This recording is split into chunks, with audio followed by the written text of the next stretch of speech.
Are you interested in achieving masculine mastery? Today, I'll be sitting down with Rolf Anthony.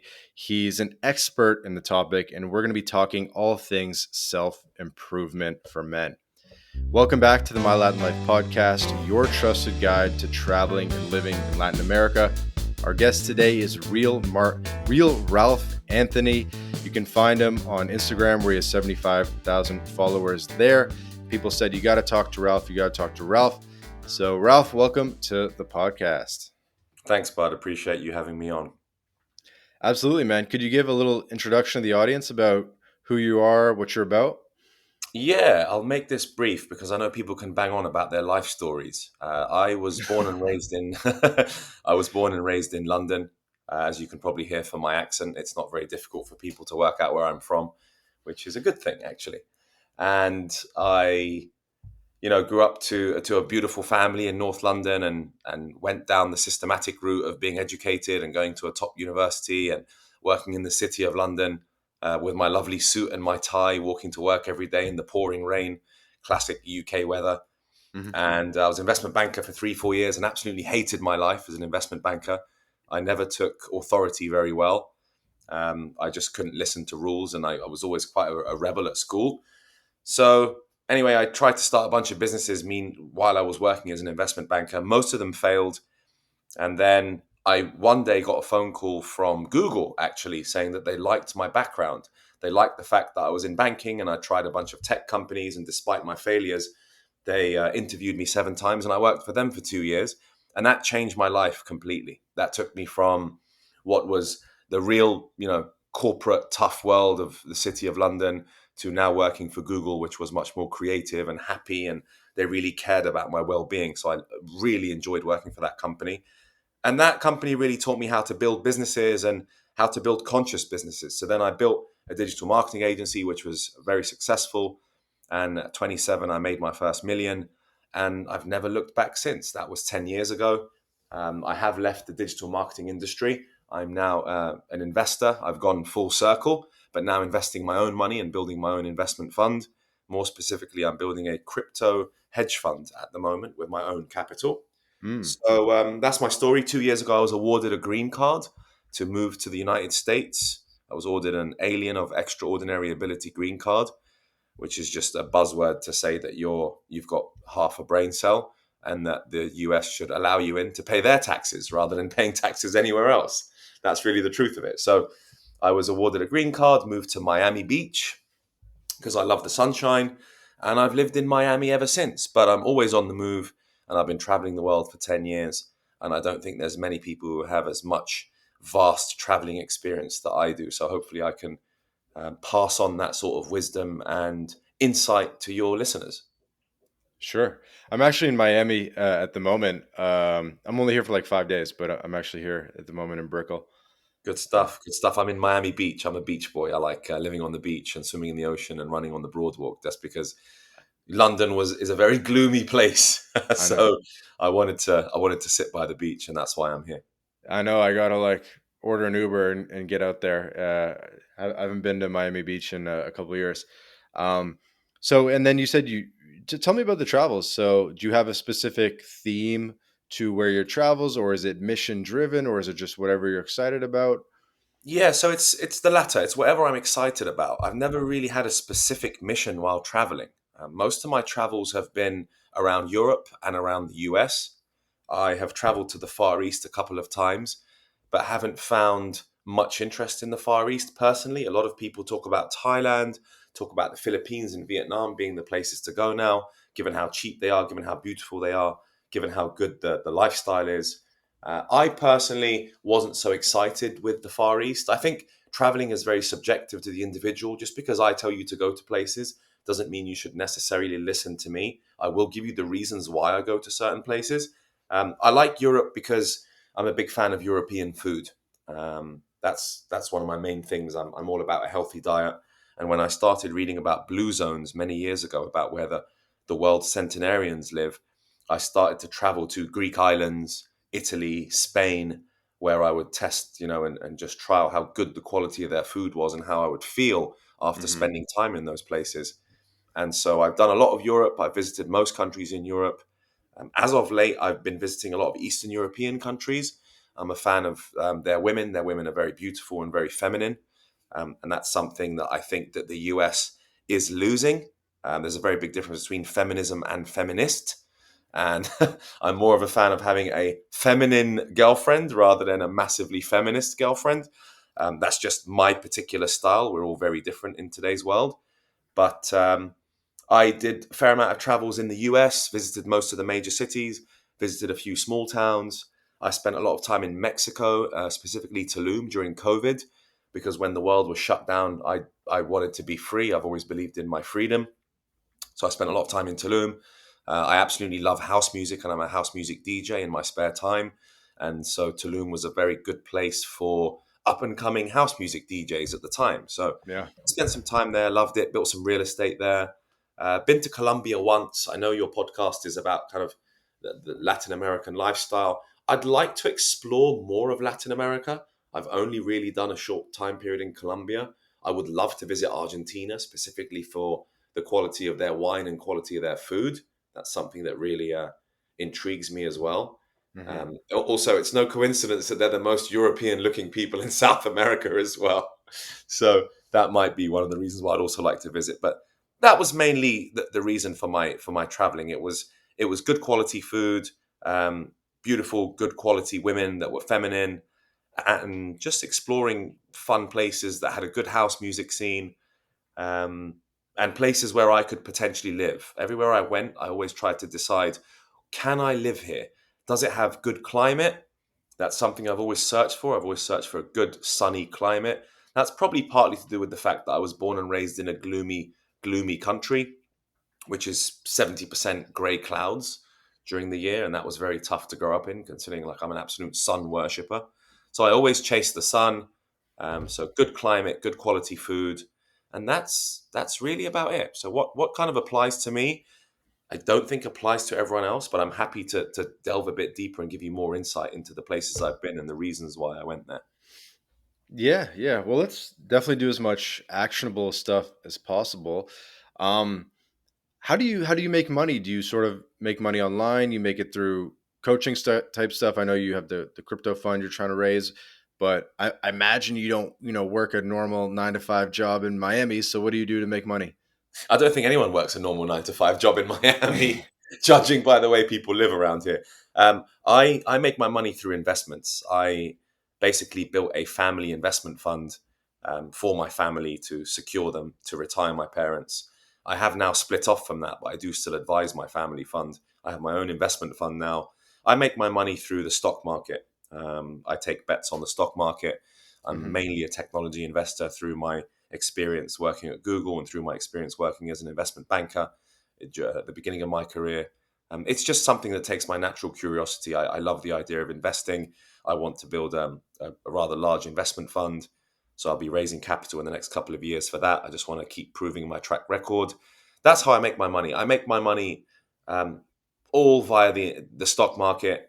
I make very little money on my coaching business and via YouTube ad revenue, and via sort of my Instagram page. That's more for to build a community and to build a social space for men to feel comfortable and to improve their lives. So my main money makers are the stock market, and now as of late, more so this cryptocurrency fund that I'm building, which is all to do with complex pattern Sweet. chart analysis, technical analysis, and kind of lots of data points to be taken into account in order to Hmm. trade, in order to buy and sell Bitcoin. So that's going to be how I'll Okay, make so you're money. doing some sort of like swing trading and this kind of stuff. So how do Exactly. you so how do you take money out of the market every month to pay for your living expenses? I don't take money out of the market every month. The way I look at my investment fund is the way most investments look at it. They look at it on an annual basis. So the largest investment funds in the world will look at a annual return. Some of them will keep you locked in for 5 years. That's not the way I operate mine.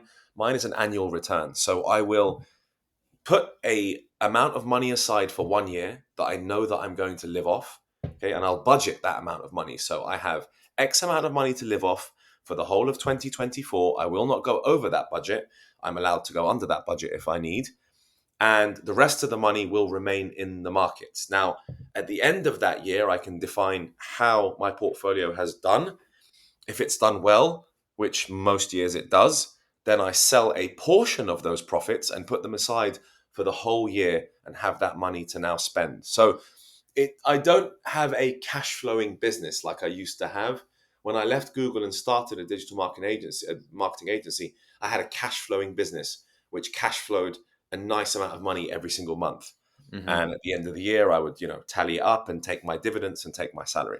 Now I operate differently. Now I take a annual paycheck, if you like. It's not really a paycheck. It's more an annual dividend. So I'll sell a portion of my stocks and shares and I'll put that aside and that will keep me going for a year while the rest of the money stays in the market. Hmm. And yeah, it's a tough one. I mean, I do obviously see people in Latin America that they trade options or what's it called, currencies and stuff.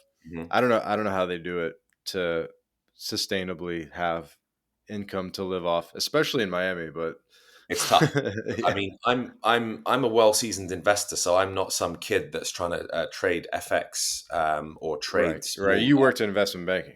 I mean, I've worked for UBS Investment Bank. My first job was an equity derivatives trader at UBS Investment Bank. It was Mm. some pretty complex tools that we were using. So I've got sort of 15 to 18 years of experience within the investment game. But all of that has taught me to not tinker too much. So when I tried to play with crypto tokens, I made millions and lost millions all within a couple of years, and it was way too volatile for me. So I do see that it's a tough game for these kids out here, man, trying to make a buck, trying to trade FX, trying to trade crypto Yeah, yeah. tokens. It's an absolute minefield because all the big corporations are out there to destroy you and out there to destroy the retail investors because they've got all the money to make all the big market moves. So I feel their pain. It's tough for them. For me, I have more of a buy and hold strategy with my stocks. So I hold them for a year.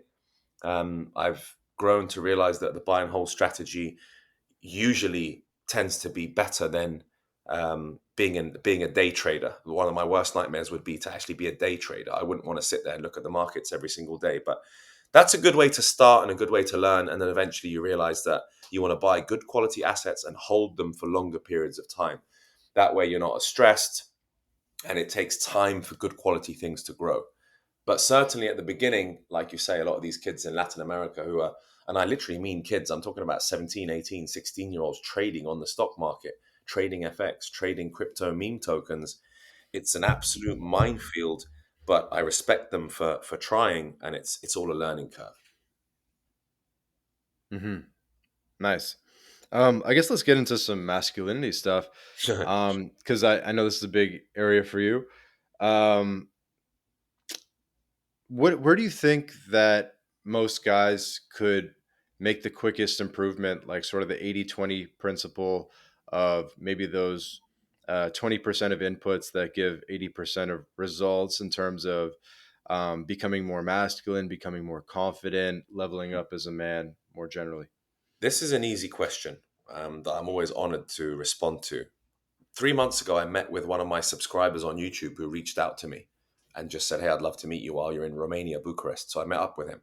And this guy defined my answer to this question perfectly.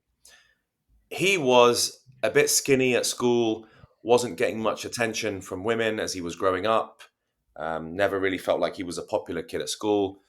At 17 years old, he decided to start hitting the gym and weightlifting. Now, he trained for about 2, 3 years relatively consistently, packed on some muscle, and he said to me that that was the single thing that he did which changed his perspective on life and gave him the confidence to go out there and start approaching women that he fancied. Gave him the confidence to go out there and start sort of putting himself out to the world. And so that perfectly epitomizes what I would recommend to most men. I've been training like a monster since I was 16 years old. I weight train, and I was taught by an MMA fighter when I was 16. Since that day, that was 20 years ago, I have maintained a certain regime at the gym. Now, of course, I've incorporated cardio and flexibility because I don't just want to be some massive weightlifting beefcake guy. I don't think that's very attractive.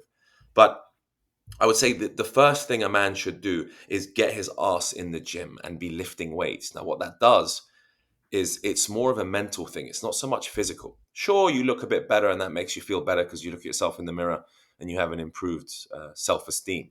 But more importantly, it gives you the endorphin boost and the confidence to then put yourself out there to the world. And once you have that confidence, you're suddenly able to speak to women out in coffee shops and in bars or on the street.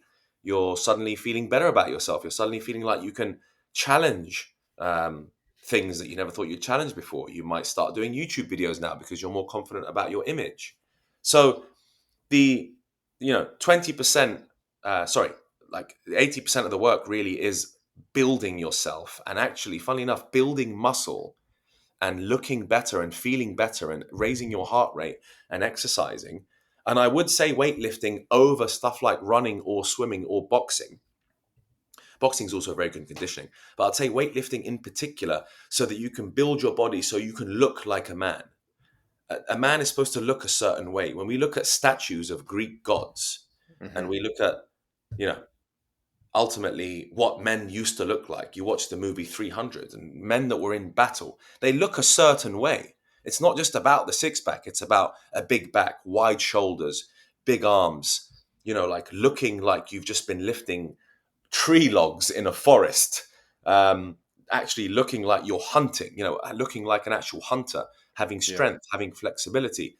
That is the absolute core of every single man. That is what drove me to be the masculine man that I am. Everything else you will stack on slowly but surely.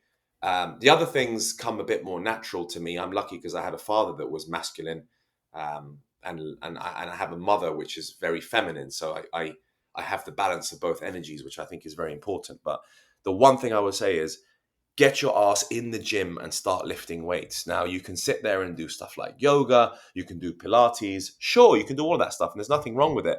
But I would say you want to start by looking like a man, and then that will help you start acting like a man.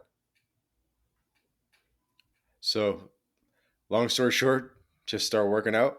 Start working out. There's no secret sauce. I'm not going to tell you to inject something or take a particular pill or look at yourself in the mirror and say something over and over again. No, the key thing is get your ass in the gym and start working out and start lifting heavy weights and start sculpting your body. If it means that you need to take whey protein, if it means that you need to take creatine, which is proven to build muscle, then so be it. You take those things. I absolutely do not condone steroids.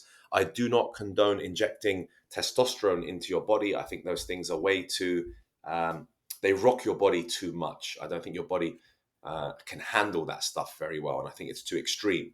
So don't get extreme. Work on sustainably building a man's body, which will in turn make you feel better, um, make you operate better, make you more confident.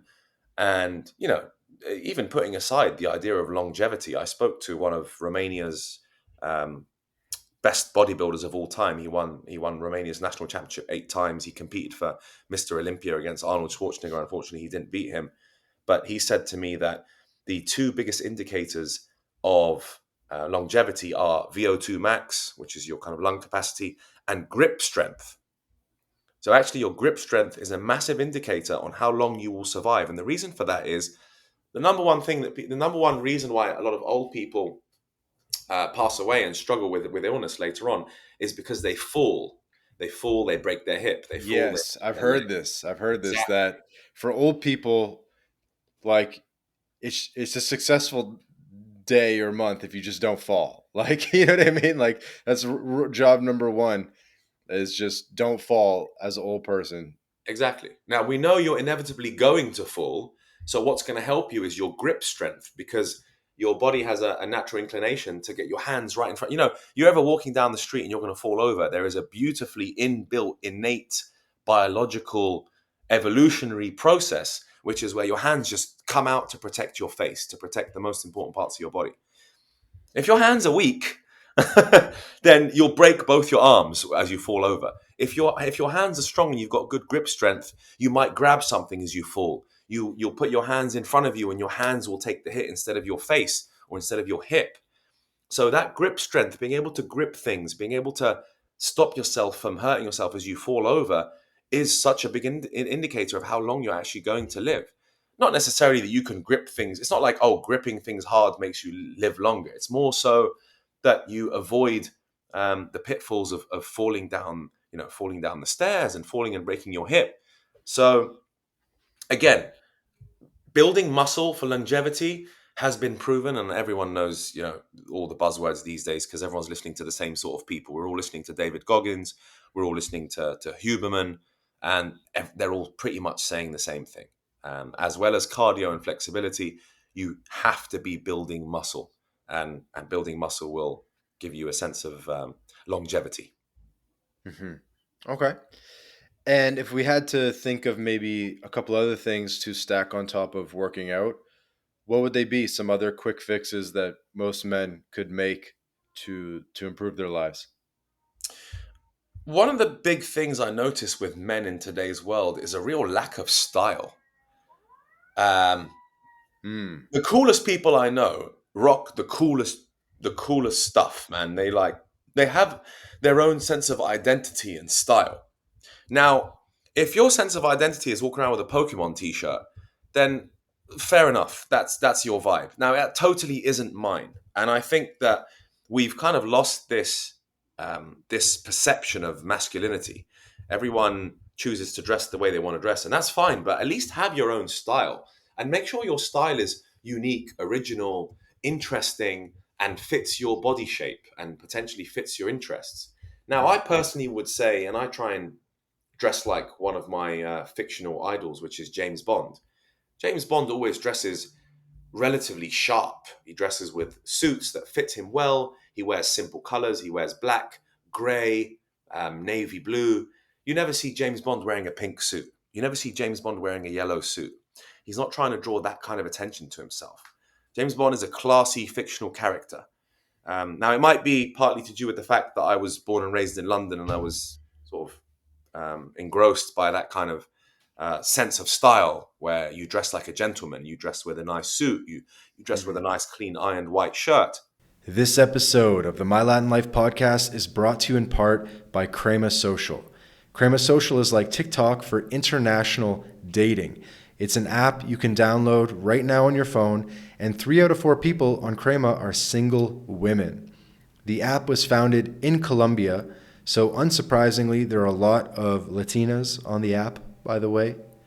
So how does it work? Crema Social is a social meal experience where you invite a hot girl for a lunch date via video call and food delivery.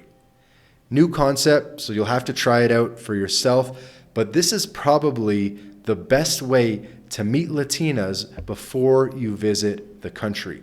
So if you're in Latin America or planning to visit Latin America, download Crema Social now and start getting dates right away.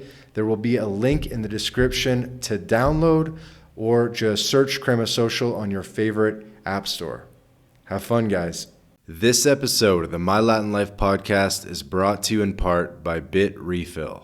BitRefill is the best way to spend your crypto in Latin America. Purchase gift cards or mobile refills from more than 3,500 brands in 186 countries instantly, safely, and privately. You can also apply the code MyLatinLife at checkout to get 10% back on your first purchase. Go to bitrefill.com for more information. This episode of the My Latin Life podcast is brought to you in part by Job Stacking. If you are a remote or hybrid worker looking to maximize your earning potential, then Rolf Holtze, the author of Job Stacking, guarantees you'll be able to double your income. This is the exact system Rolf has used to take his own income and those of many others beyond $20K a month. So what is job stacking? It's this idea of working multiple remote jobs. You might have heard Rolf, he's worked 5, 7, even 9 remote jobs at the same time before. And by the way, job stacking works equally well for non-technical roles. So no, it's not just for the nerds. So if you're ready to job stack, then book a discovery call with Job Stacking and see how they can double your income in just 9 weeks. In the show notes in the description, there will be a link where you can book a call directly on the Calendly of Job Stacking and be talking with them as early as tomorrow about how to double your income as quickly as possible.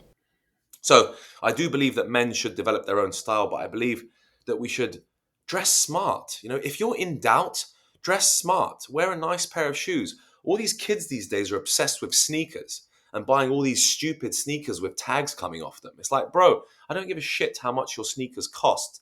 I care about whether they're stylish or whether they're classy. Men need to go back to simplistic ways of dressing. Develop a nice, simplistic, classy way of dressing, and believe me, you'll get the responses that you desire from women and respect from other men. Whenever I walk into a room, if I'm dressed with, I mean, I never wear Pokemon t-shirts. That's absolutely not my style. But if I'm dressed with a t-shirt that isn't fitting me very well, looks a bit ragged, doesn't look very cool, and is too colorful, and just Yeah, generally my dress sense is of a 16-year-old that I've just seen on TikTok, yeah, then I see that I don't get the same sort of attention that I'm looking for and seeking. Not to say I'm an attention seeker. I'm just saying I don't get the same impression from people when I'm out. right. People look at Yeah, you a going, lot of full grown men dressing like children these days. yeah, yeah, it's I find it absurd. But when I dress up nicely, I wear a good pair of jeans or chinos, and I wear a nice, well-fitted shirt, and I put on a nice watch, and I put on a nice blazer, and I wear a nice pair of shoes which are clean, and I walk into a room. Immediately, the impression is completely different. People all of a sudden respect you. People think you're smarter, wealthier. Um, People's perceptions immediately change. So I would say the first thing I said was hit the gym. The second thing I say is develop a classier sense of style. Buy some nice clothes. They don't have to be expensive. I'm not telling anyone to go out there and buy Balenciaga or Versace. You don't Yeah. need to buy the big brands, Yeah, but you can just, get some nice dress shoes for like $80 and, yeah, definitely. There's yeah. loads of shops out there and boutiques and cool sort of thrift stores that you can go into and buy a slick, old school Top Gun looking leather jacket, which makes you look a little bit, makes you look kind of stylish. So it's not the money that you have to spend, it's more developing a sense of style.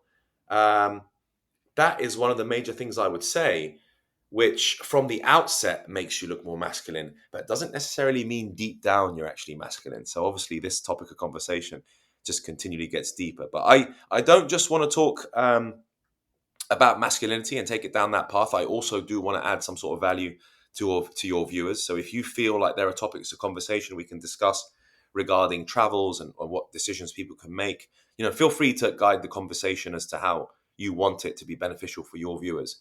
It doesn't have to be me banging on here for because I could talk for days on end about masculinity and I wouldn't get bored of it. So feel free to stop me at some points and lead me down the path where you think I'd be able to add No, value. well, hey, I'm kind of queuing off you a little bit. So if you want to, verge away from masculinity into some other directions, feel free.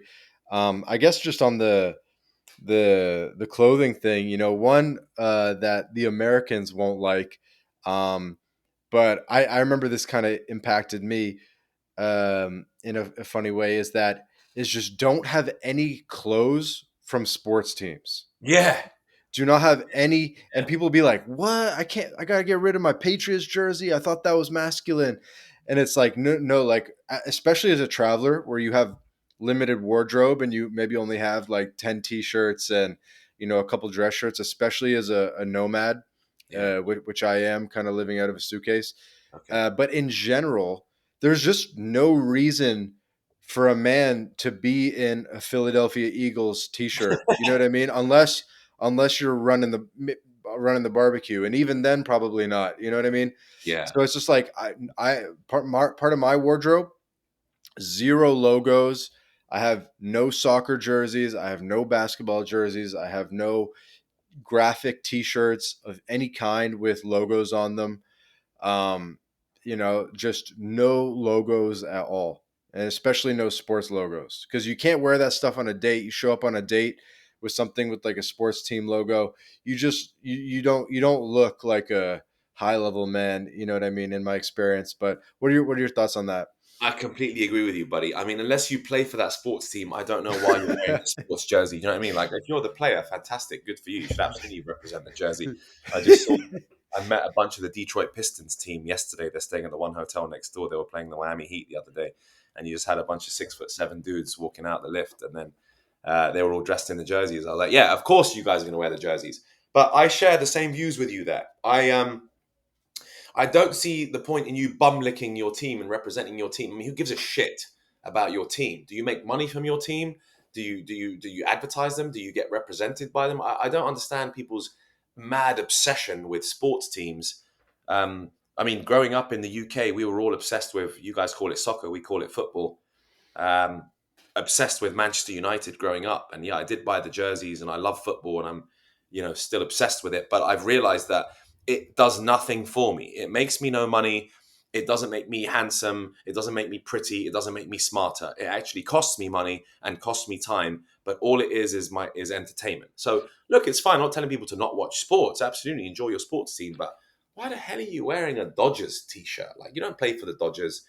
It doesn't make you cool. It doesn't give you an identity. The only identity that gives you is I support the Dodgers and I follow them round and I'm a follower. Masculinity is about leadership, bro. Lead by example. Be a leader. Don't be a follower. I'm not looking to follow any sports team and wear their Mm. jerseys. Um, but, there are obviously exceptions. I don't want to be too extreme. There is the rare occasion I might wear a jersey if it fits me really well and makes me look cool and makes me look good.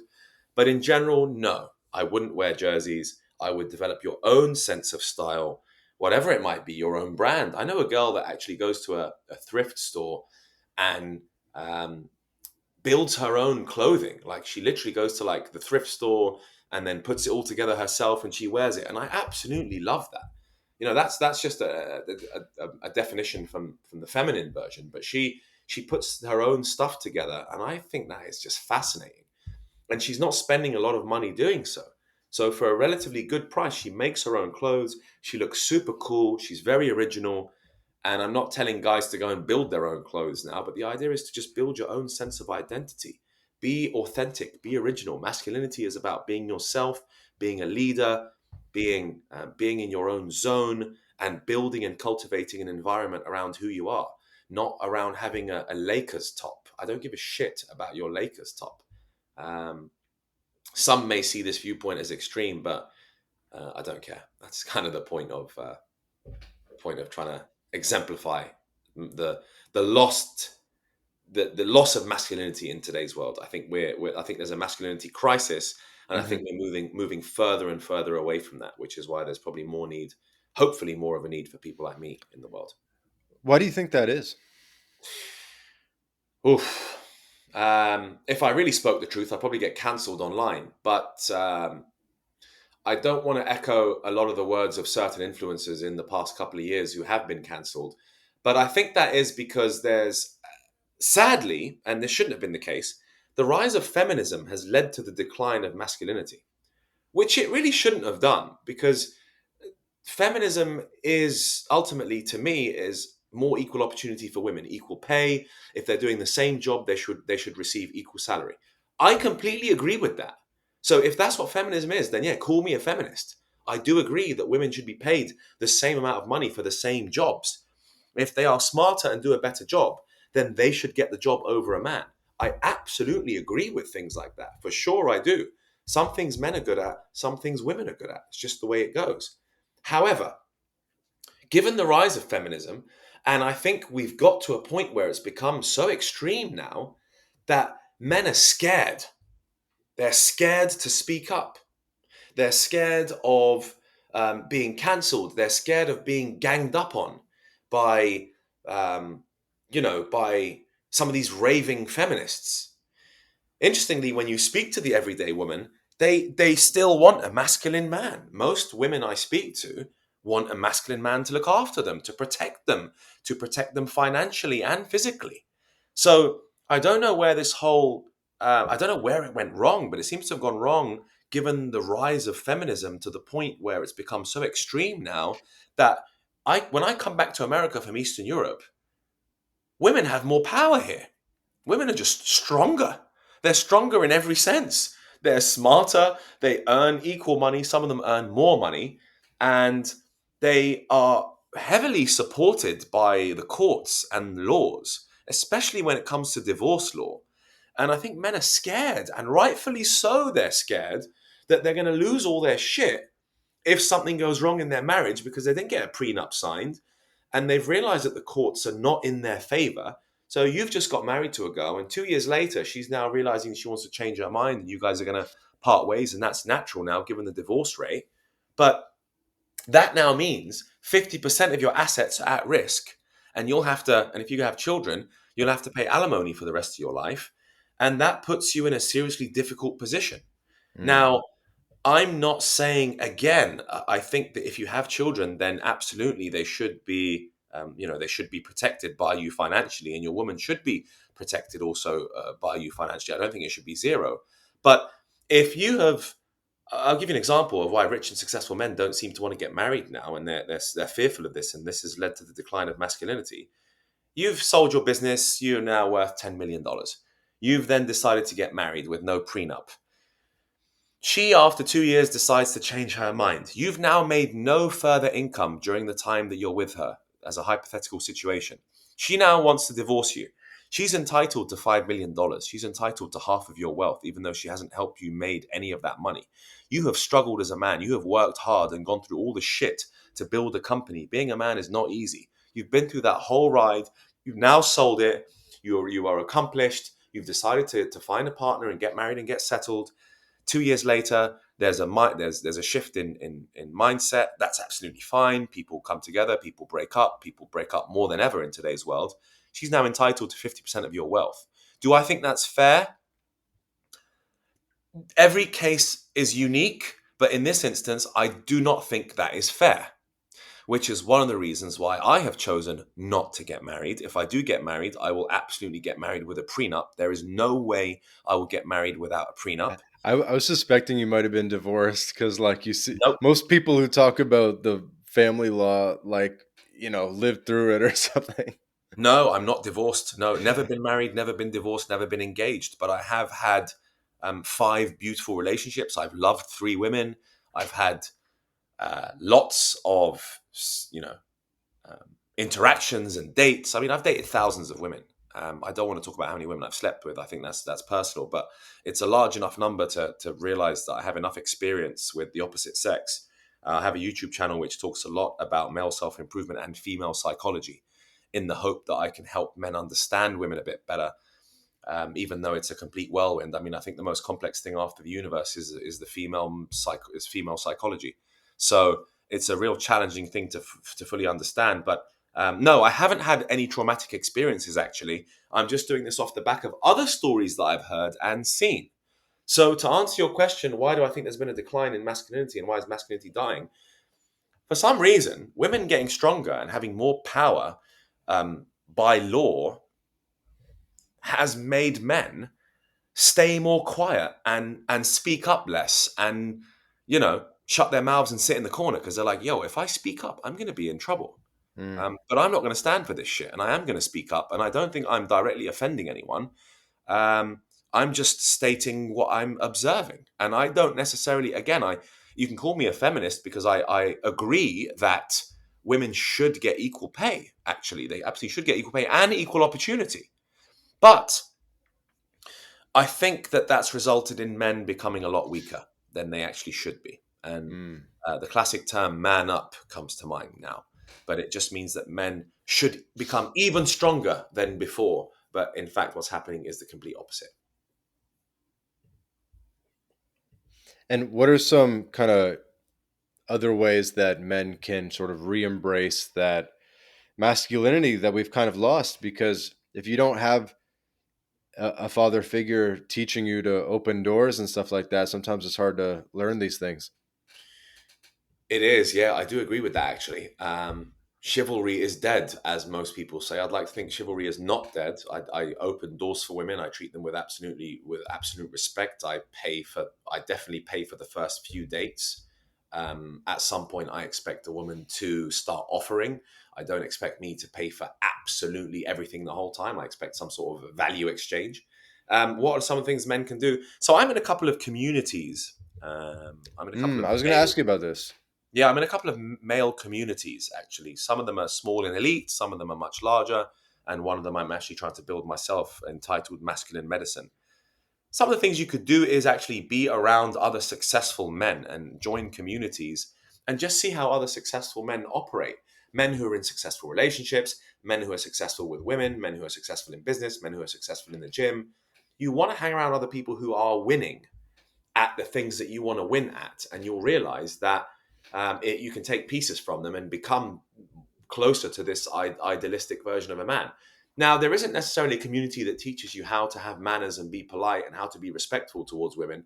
Um, there should be, actually, but there isn't one I can specifically think of. But I think just generally being in communities, I think that today people are so lonely and lost that it's tough for them. And I think you need to, there's a loneliness epidemic, in So fact. what are these communities that you're part of? One of them is called Iron Will Tribe. Iron It's Will Tribe. Okay. Yeah, it's you won't find much about it online. It's a small community that I'm in. It's a WhatsApp group. There's about 12 of us, and Okay. it's that's a closed off community actually. Yep. Mine is an open community. On Yep. You'll find it in my Instagram bio. And do you do any like paid masterminds and stuff? I don't do any paid masterminds just yet because I don't have the time. I'm more interested in building my investment fund, but I would absolutely love to at some point do paid masterminds and do retreats because I feel like I need to sit with men face to face to build them up to be the people they really should be.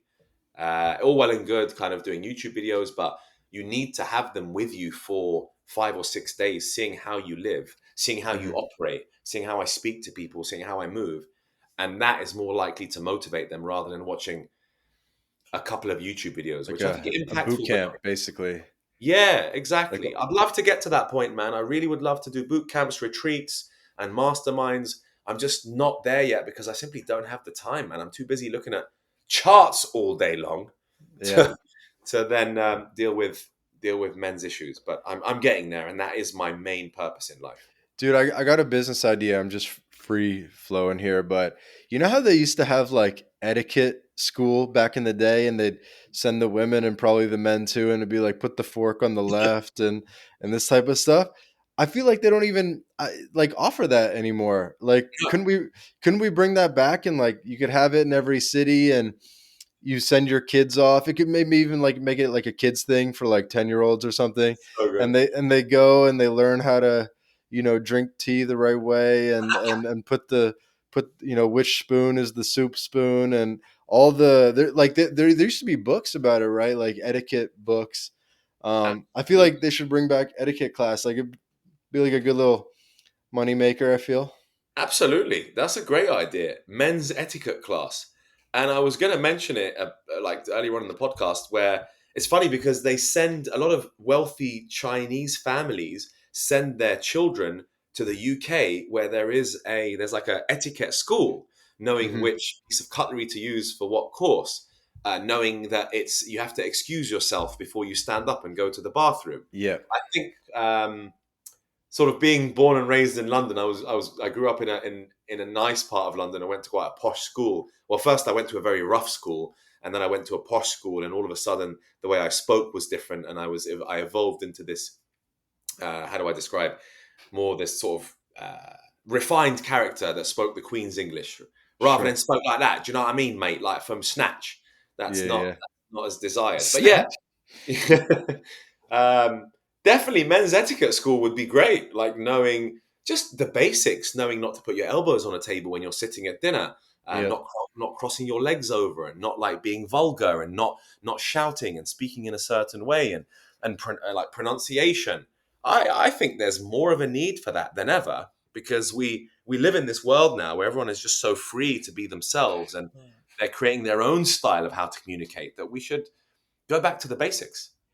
Because I think for like the UN and ambassadors, they have these sort of ambassador trainings that part of the training from the Foreign Service Institute and so forth is an etiquette class. Um, They should yeah, do. That would make sense. That I would make believe they sense. have. You see the one about the and the UN, the Haitian guy drinking out of the jug. Did you see that? I didn't see that. No. Oh my god, it was funny. It was on Twitter. I'm not sure how. If you're not on Twitter, you got to get on it, bro. But I am it on. was like literally at the UN, like in the parliament, and they had a Haitian diplomat there, and they had a pitcher of water to pour into the glass, Right. and the Haitian diplomat just picks up the pitcher and just drinks out of the pitcher. It went pretty Classic. viral. It's pretty funny. Classic.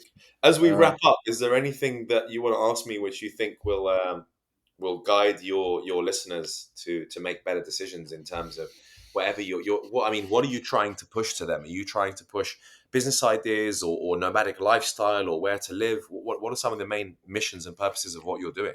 yeah, I mean, we have a pretty diverse group of guests, eclectic group of guests. So, obviously today was a little bit more about masculinity. We kind of barely scratched the surface, of course. We got maybe 5 minutes here left. What are some other? You got a couple of books behind you. What books you got there?